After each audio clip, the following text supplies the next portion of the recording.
ladies, how's it going? It is me, Coach V, the New Love Strategist. It is time for a weekly training video, the MIT, which of course stands for Motivation, Inspiration, and Transformation. And as you can see from the topic, we are talking about when overfunctioning feels like love, okay? What I know is that for many of you, you do not need to learn how to love harder. Some of you feel like you have loved too hard in the past, and it's already why you're a little bit guarded now. What it is that you need to do is you need to learn how to stop overfunctioning, especially in those places where you have men who are under participating. You are giving so much of yourself away to men who are really not worth it at the end of the day. But deeper than that, it's also worth exploring why it is you are doing what it is you are doing. Because if we are honest, there are many women who they're not dating. They are managing.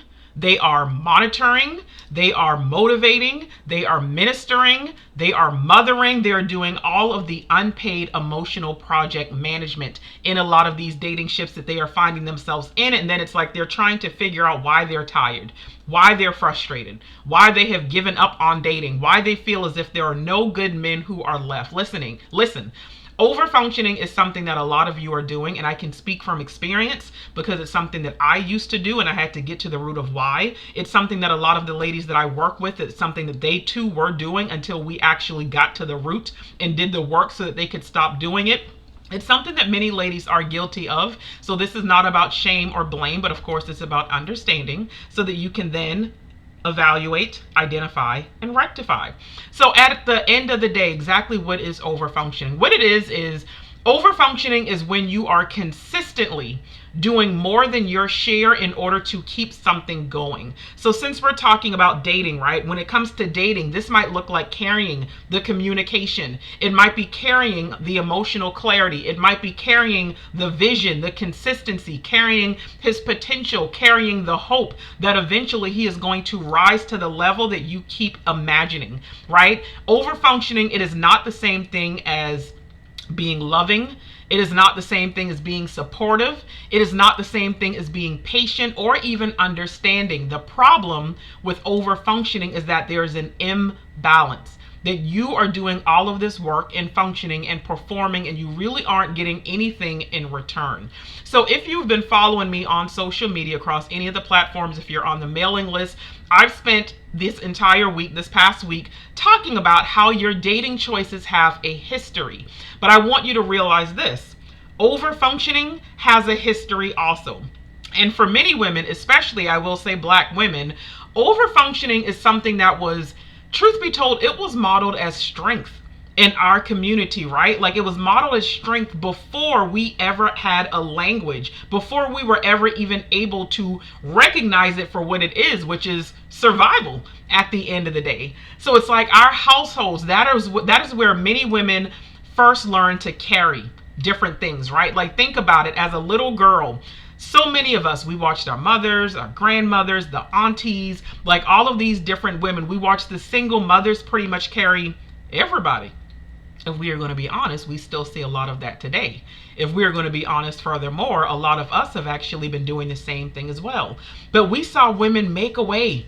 We saw women fix problems. We saw them stretch money, cover the gaps, manage emotions, keep the families together. We saw them pray through pain. We saw them keep moving with very little support, right? Like I know I can speak from experience as far as what I saw with my mom, and I saw a lot of the habits that I took into mothering as well once I became a mother. So there are all of these things, and let me say this.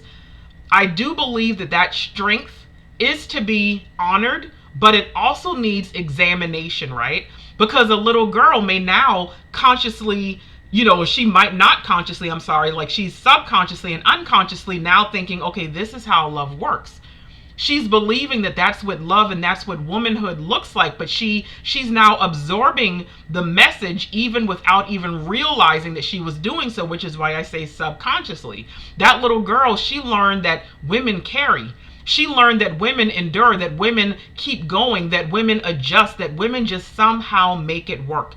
That little girl she learns that her needs come second. She learns that exhaustion is normal and that her strength is most valuable when it is useful to other people. And again, In the black community, especially, right? And I know it's in other communities as well, but especially in the black community, strength is a lot of times it has been necessary for survival, right? Like it's one of those things you needed to have. Like you've even heard people say only the strong survive. But survival patterns can also become relationship patterns. And when strength becomes your identity, this is when you may struggle to even recognize love. It's when you will even struggle to recognize when love is asking you to be supported instead of constantly proving how much it is that you are carrying. Make no mistakes. We can honor the women who carried us without repeating every single thing that they themselves ended up carrying. So, what are some of your habits and how is overfunctioning showing up in your dating life? I made a list of some examples because I do want to look at some of the practical ways that overfunctioning shows up. It might be that you initiate most of the conversations, but you're calling it keeping things flowing. Maybe you keep explaining both basic emotional maturity to a grown man. Maybe you manage his inconsistency by adjusting your own expectations. Maybe you're one of those women who carry the spiritual vision because that man has potential, right? That dangerous P word.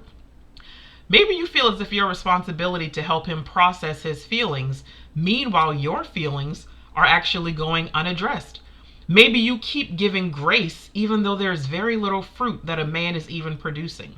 Somehow you feel responsible for helping him become the man that he has not yet even chosen to become.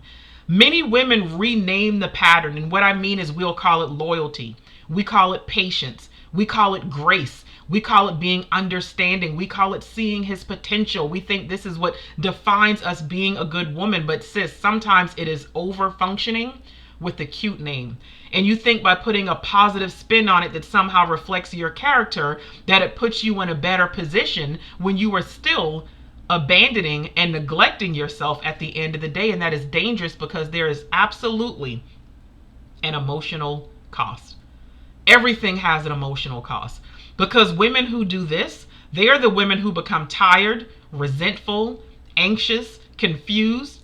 These are the women who start wondering why she is doing so much and receiving so little. These are the women that start feeling attached because she has invested so much labor into the connection. These are the women who will end up confusing exhaustion with evidence of love, all because she has been taught. She has been taught that love is supposed to cost her peace. This is why it feels like love. It feels like love because it's familiar. It's what you saw. If you grew up watching women carry too much, then carrying too much is going to feel normal. If you saw that love was modeled through sacrifice without support, then you're not going to recognize the imbalance right away. If you learned that being needed was the same as being valued, then that means you are one of those women that actually feels validated when a man depends on you for the emotional labor. Been there. It gives a false sense of control at the end of the day. Overfunctioning can make you feel like you are protecting the connection. It's like if you do more, maybe he'll show up. If you explain better, maybe he'll understand. If you support harder, maybe he'll actually grow. If you stay patient longer, then maybe he will finally become consistent. It feeds your desire to be chosen. That's what it all boils down to. When a woman is still healing from rejection, abandonment, being overlooked, being undervalued, then doing more can feel like a strategy to become harder to leave. That's what she ends up feeling, and that's what she ends up taking it as. She's going to end up believing, hey, if I'm helpful enough, supportive enough, graceful enough, low maintenance enough, then maybe he'll choose me. Maybe he'll commit to me. Maybe he'll actually want to be with me. But love that requires you to disappear into someone else's development, that is not healthy love. If you have to keep proving your value by carrying what he refuses to carry, that is not partnership. That is a pattern. There's a difference between support and overfunctioning. See, I always tell my clients, my goal is to see women in a mutually beneficial relationship where both people benefit. It's understanding that support is mutual. See, support is saying, like, I can encourage you while you take responsibility for your own growth. Overfunctioning says, I will become responsible for your growth because I am afraid of what happens if I stop carrying it. Does that sound familiar? Sounds familiar to me. Support respects boundaries. Support has limits. Support does not require you to lose sleep, lose peace, or to even lose yourself, right? Support does not require you to keep explaining the same basic needs to a man who refuses to act differently. Sound familiar? It does for me. Support does not replace leadership. See, a woman can support a man's leadership, but she cannot become his leadership. If you are the one who is constantly dragging the connection towards clarity, consistency, maturity, and whatever else, then I need you to take a step back, pause, and pay attention. Because at the end of the day, dating is when you are getting to know someone. Dating is when you are screening and vetting and observing and collecting information and data and whatever else. Dating is a time for you to actually observe whether this man can participate. This is not a time for you to audition as his life coach. And I get it, because so many women, again, based on your childhood, maybe you were responsible for keeping the peace. Maybe you were responsible for looking out for your younger siblings. Maybe you had a parent who was an addict or had a physical condition or a mental condition. So only thing you know is that you are supposed to show up and put your needs second because somebody else needs you a little bit more. So you kind of put yourself down and you elevate others. Make no mistake, love is selfless. Absolutely. But Jesus also said that we are to love our neighbors as we love who?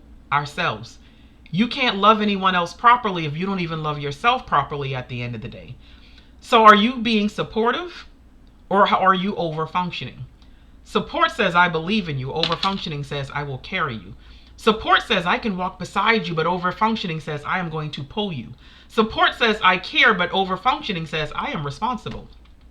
Love is not self-abandonment. Think about Galatians 6:5. It says, for each one should carry their own load. Scripture does not call us, it does call us, to bear one another's burdens, but it also teaches personal responsibility. We see the Apostle Paul talks about this repeatedly in all of his letters, right? And there are too many of you who are, either currently or maybe in the past, you found yourself always carrying loads that belong to men who have not taken responsibility for themselves. It goes back to a verse that you've probably heard me use repeatedly, Proverbs 4:23. Above all else, guard your heart, because everything you do flows from it. Guarding your heart is not about being cold. It is about being wise about access. Because if your heart keeps attaching to men that you have to carry, then something needs to be guarded, healed, and renewed. Think about 1 Corinthians 13. We see this beautiful passage that is written about love, right? How love is patient and love is kind, but love also rejoices in truth. Love also means that you are not going to ignore fruit. Love does not mean pretending imbalance is healthy. Love does not mean calling exhaustion devotion. Some people feel as if they have earned something. They have earned commitment. They have earned a place in a man's life, all because they stayed devoted, not even realizing that the entire time they were devoted, they were also exhausted. Grace is biblical, right? It's been freely given to us. We are to extend it also. So grace is biblical, but carrying a grown man's responsibility in the name of love, it is not. It goes back to personal responsibility. And love is not about abandoning yourself. So let's talk about some signs that you have maybe been overfunctioning in dating. Maybe you feel more like a coach than his romantic interest. Maybe you are the one who is more interested in his potential than he is. Maybe you keep explaining the same needs even though there are no change behavior.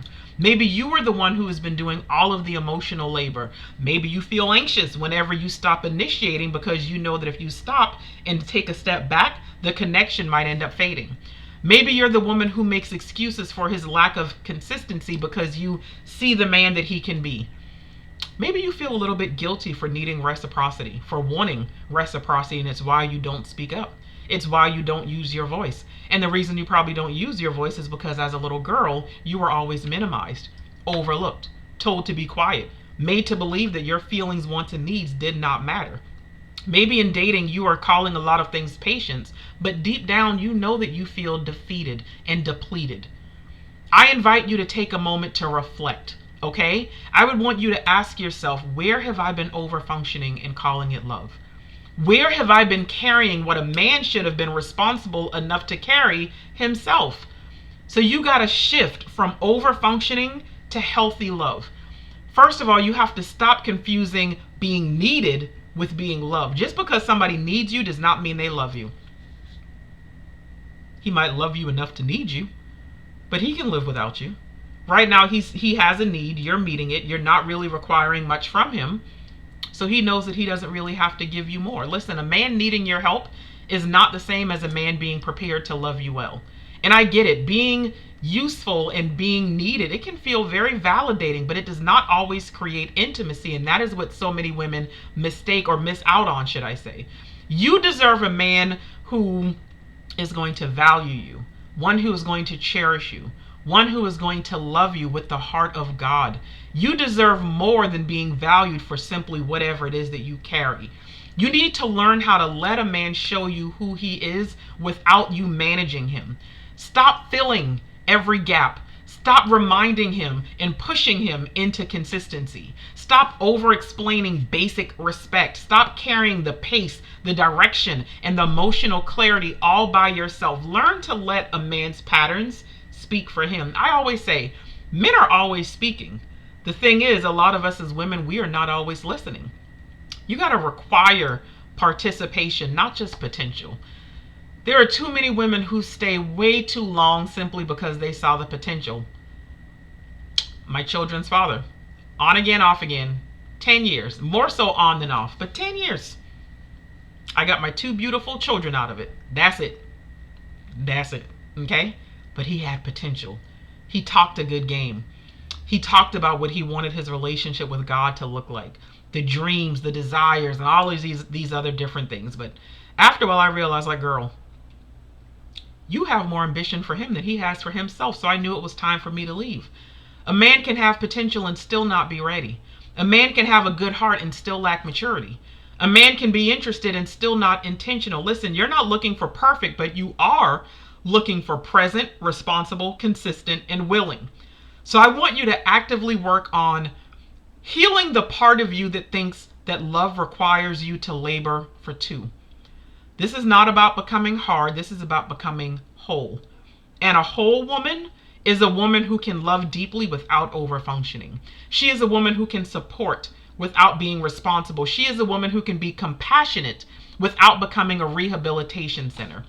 In a few weeks, I'm actually hosting From Household to Harmony. Maybe you heard me talking about it. And I'm doing this because for many of you, your dating habits did not come from nowhere. Some of you keep tolerating and carrying and excusing or calling something love, and it might be connected to what you learned in your household and what became a habit in your relationships. And in this webinar, what you are going to do is you are going to unpack your household intentionally. You're going to look at how a lot of those household lessons, how they shape attraction and tolerance and attachment and fear. You're going to examine how habits are what are keeping it's keeping the old patterns alive, growing, and burning. Okay? You're going to talk about the help that you need in order to interrupt those patterns. And then we're going to move towards harmony, where you can actually choose, build, and love from wholeness instead of survival. So I invite you to register for this if you want to really get to the root of how your household has been interfering with and sabotaging your dating life. It is free.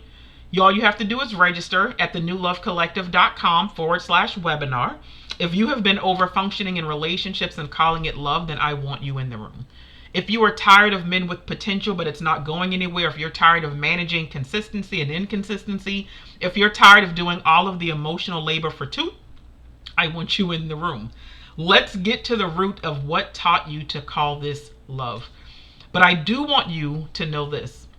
If you can relate to what I've been saying, again, it's not about shame or blame. It's about acknowledgement, awareness, and accountability, right? I want you to know that your strength is beautiful. If you feel as if your mom can even relate to a lot of what I mentioned in here and you saw these things in her, her strength is beautiful. Your grandmama's strength is beautiful. I get it. Strength is beautiful, but it was never supposed to become a hiding place for a man's lack of responsibility. You can honor the woman who taught you survival without making survival your relationship standard. You can decide that you are going to break the pattern, break the chain, and break the cycle. You can love without overfunctioning. You can support without carrying. You can be compassionate without becoming responsible for a man's becoming. You can decide right here and now in this moment That you can choose a love where you are not the only one who is building, praying, sustaining, adjusting, communicating, and making it work. This weekend and over the next couple of days, I want you to ask yourself, have I been loving well, or have I been laboring alone?